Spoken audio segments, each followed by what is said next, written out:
A new pay deal for NHS workers, but many say it is nowhere near enough. Evening News with Lucrezia Millarini. Good evening. Within the last hour, the government has announced a 3% pay rise for nurses and other NHS staff in England. It follows a day of anger and confusion when the government was criticised for failing to announce the pay award earlier in the day when many had expected it. The pay rise, backdated to April, will mean around an extra £1,000 a year for most nurses and £540 for porters and cleaners. The government moved from an initial recommendation of a 1% rise, but unions say staff deserve much more. Juliet Bremner reports. More terrified people crammed into overcrowded and barely seaworthy dinghies made it to the English coast today, hours after a new record for the annual number of migrant crossings was set. As they continued to arrive, the Home Secretary, Priti Patel, was facing the wrath of MPs. Appearing before the Home Affairs Select Committee, she was forced to defend last night's announcement, giving France an extra £54 million to help clamp down on migrants. One furious member of her own party called it throwing good money after bad. Dan Rivers reports from the Kent coast. Britain and the EU seem tonight to be once again on a collision course over the Northern Ireland trading arrangements. The Brexit Minister, Lord Frost, said today they should be renegotiated, saying we cannot go on as we are. But the EU quickly poured cold water on the idea. Our political correspondent Libby Vina reports. An inquest heard today how a man watched in horror as his 9-year-old stepson was killed by a sudden flash of lightning during a football coaching session.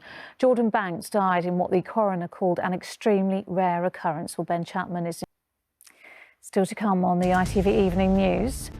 Those stories and more after the break.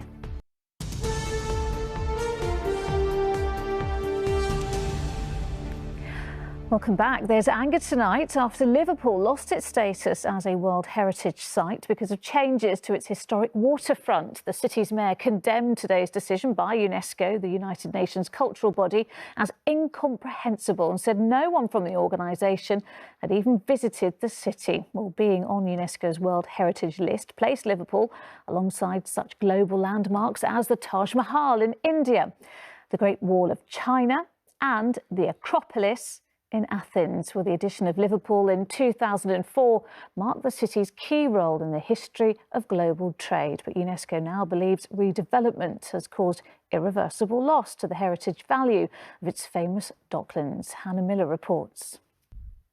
Some of the day's other news now. The family have paid tribute to their 16-year-old boy who was killed in a hit-and-run accident.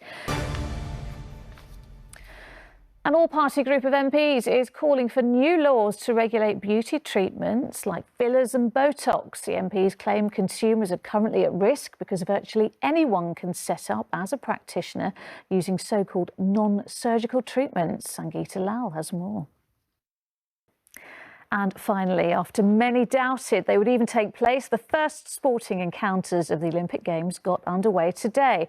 These days, it's such a huge event that some of the competition has to start before the opening ceremony. So, 2 days before the Games in Tokyo are formally launched on Friday, the women's football got underway, and it was a good start for England, who won their first group match against Chile. As our sports editor Steve Scott reports, for the first time, Team GB has more women competitors than men.